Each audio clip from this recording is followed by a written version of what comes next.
Hi dudes, it's Lerald, and I'm going to talk about the strategy that I've been running for the past several days because it is easily my favorite farm strat in Phrecia League. In fact, it might be my favorite farm strat ever. It is cheap, it's fast, it's simple, it's easy. You can do it in no juice tier 16s, you can do it in maximum juice 100% delirious tier 17s, and anywhere in between. And it makes any character feel like they have a headhunter, maybe even a mage blood. So once again, I've seen a lot of people complaining about Phrecia League. People love to complain, don't they? I mean, so do I, what can I say?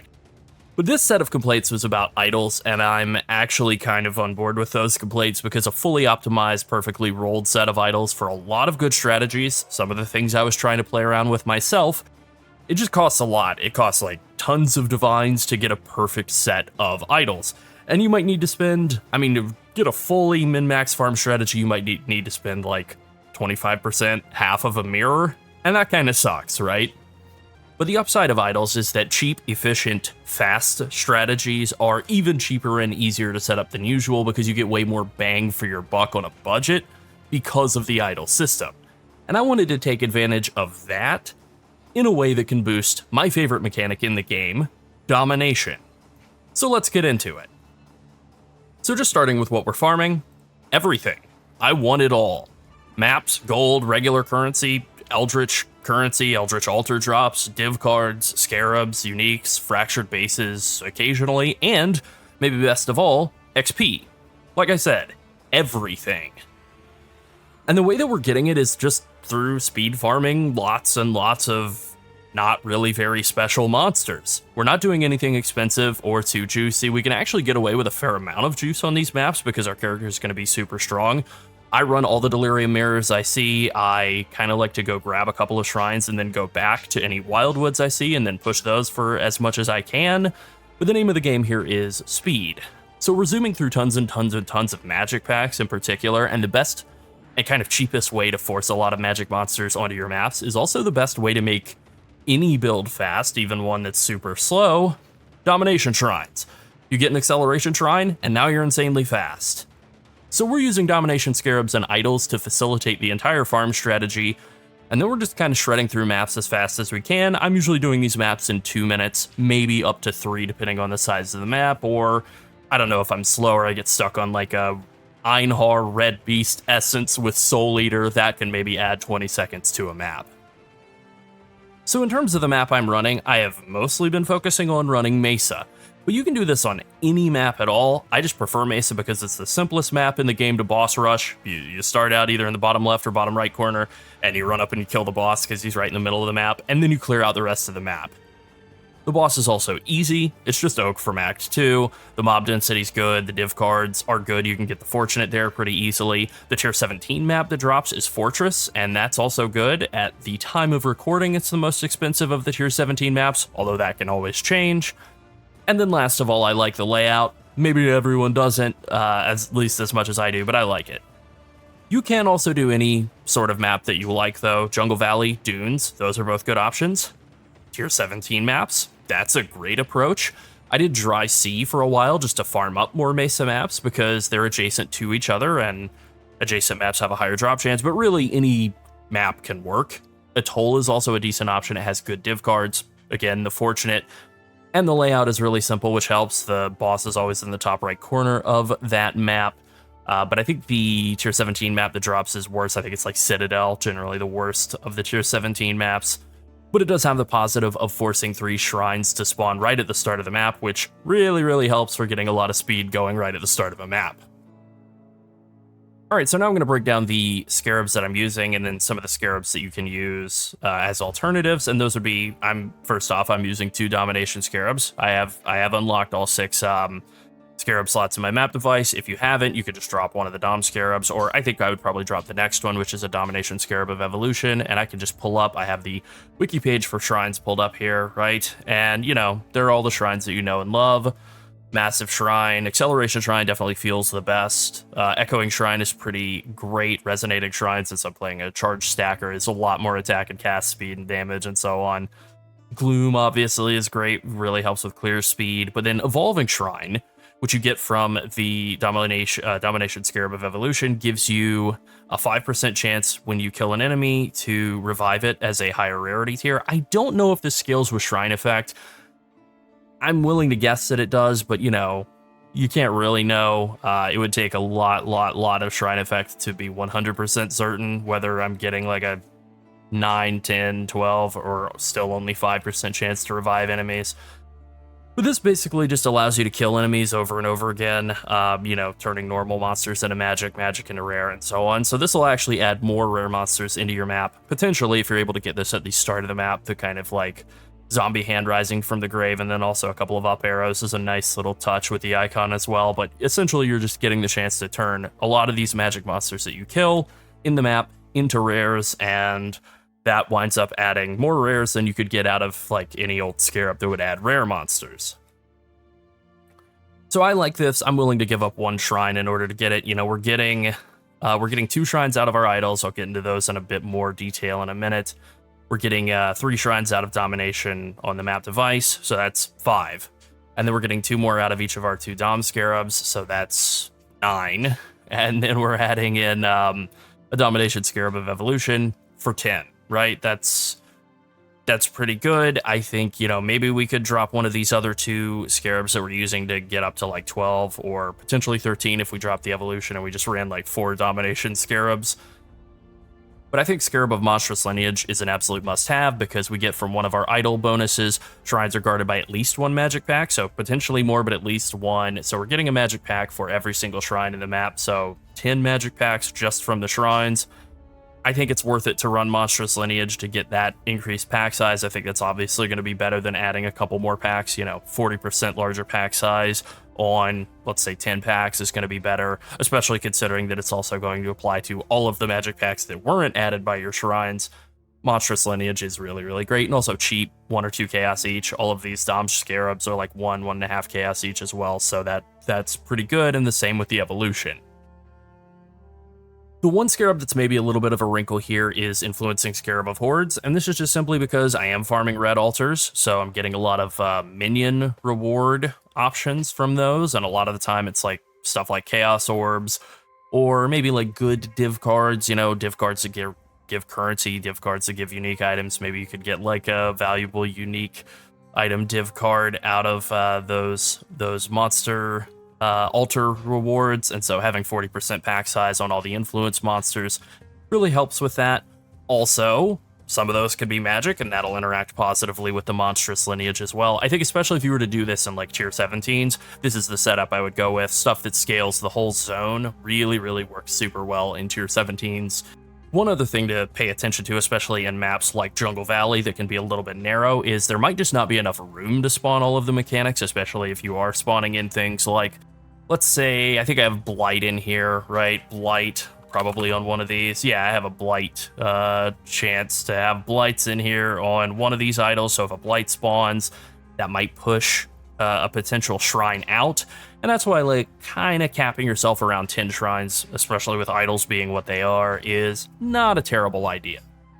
It just gives you a little bit more of a way to, like, scale up other stuff that's in the map by running the Monstrous Lineage and Scarab of Hordes.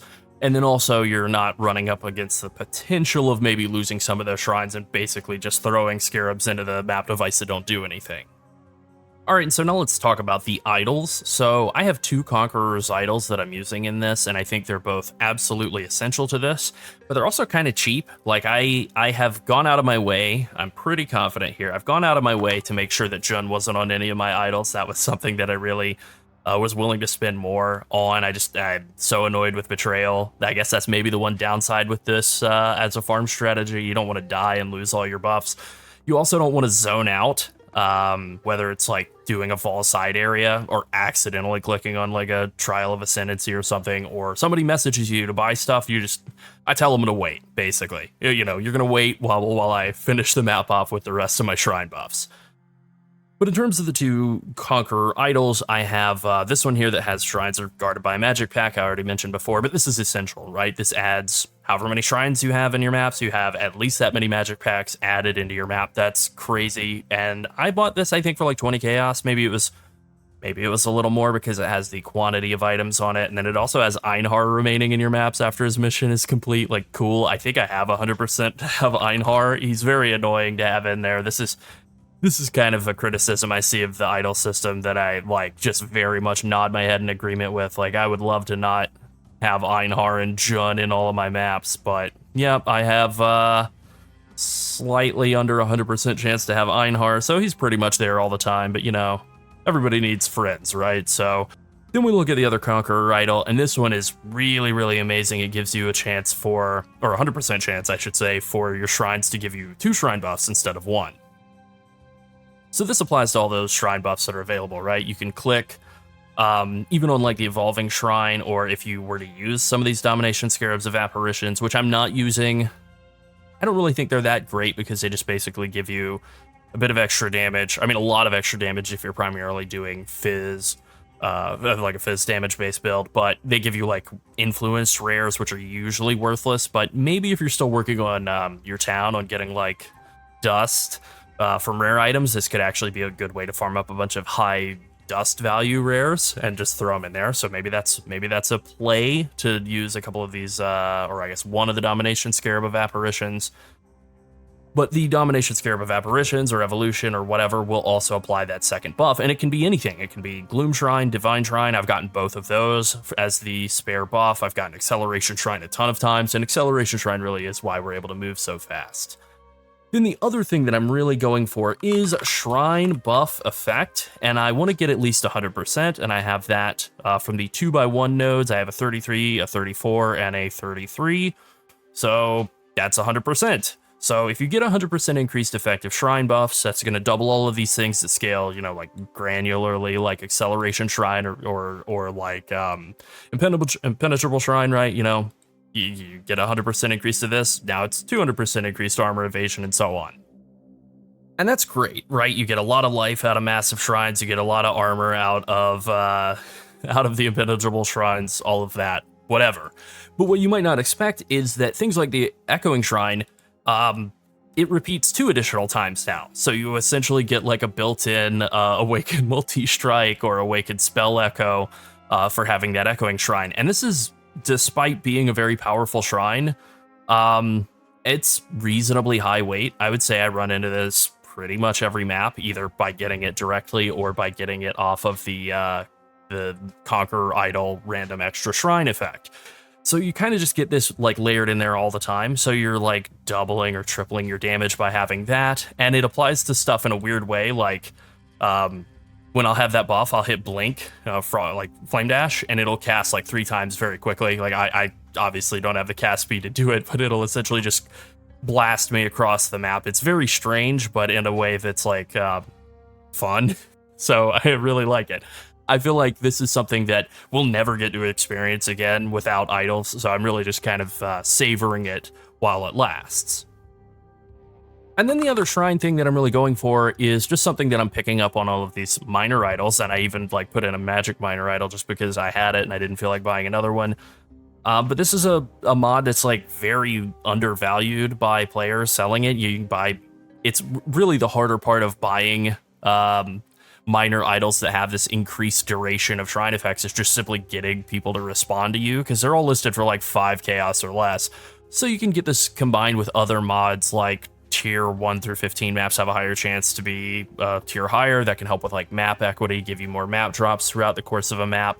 Or just to like look at the prefixes on minor idols here, you can get things like increased maps found in areas, or this is probably the best modifier. Your maps have more packs of tier 17 monsters in them, so you could combine a lot of this increased duration of shrine effects and this, and add a ton more packs into your maps that are very rewarding.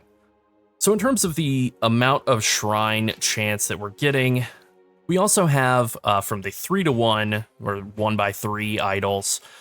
We have this final line here, shrines in your maps have a 50% chance to be guarded by an additional pack of monsters, and I have that on 2 different idols. So we're getting an additional pack of magic monsters from, or one of the packs to be magic from this Conqueror's idol, and then between these 2 totemic and burial idols, we're getting an extra pack as well. So we're getting multiple packs around every shrine, guaranteeing that some of them are magic.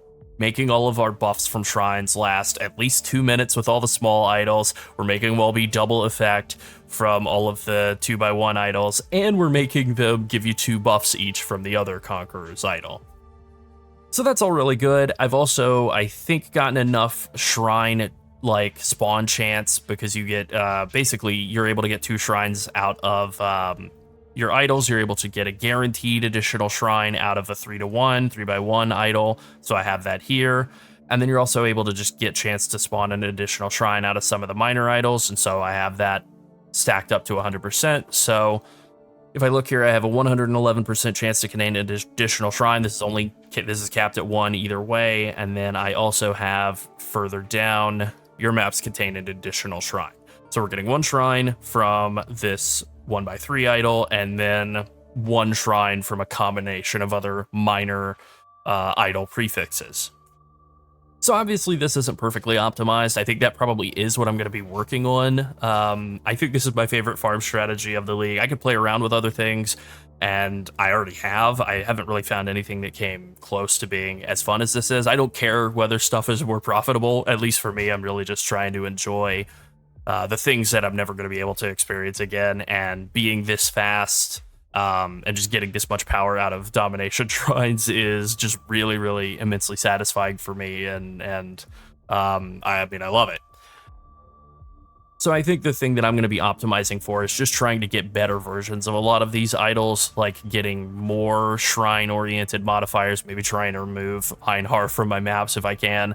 And then just a lot of these things that are like favors deferred at ritual altars, like just totally worthless affix, just try and replace these idols that have all of the same shrine-oriented modifiers in them, but then have things that I would actually want, like more maps found in the area, monster packs, or, you know, more tier 17 monster packs, chance for monsters to drop an additional connected map, lots of the sort of just generically useful modifiers that appear on a lot of these idol prefixes, specifically more synthesis map drop chance. I do think I actually have several of those in this setup. Yep, I have 3 different synthesis map prefix.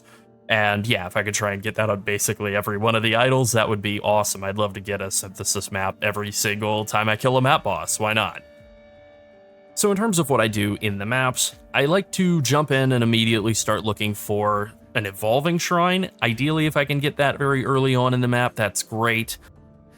You technically don't need it before the boss. In fact, you kind of are wasting a little bit of time because you're not going to be able to get any value out of it on the boss, but I just kind of like to get it, you know, locked down ASAP. Ultimately, you want a boss rush first, right? And then you pretty much just clear out the rest of the map as quickly as you can, looking for that evolving shrine first, trying to get as many shrine buffs as you can as quickly as you can, and then just kind of blast through the map as fast as humanly possible. Again, this isn't really a very complex strategy. I mean, it's exactly the opposite of a complex strategy. It's the simplest, dumbest strategy you could possibly come up with, and that's why I like it so much. It's fast. It's basically just Alk and Go, but with a million headhunter buffs going, and it feels awesome. If you wanted to really juice this even further, I think just doing it on hard tier 17 maps, and maybe throwing in some like orbs of delirium as well. Just throwing a bunch of delirium layers on there would be a really good idea.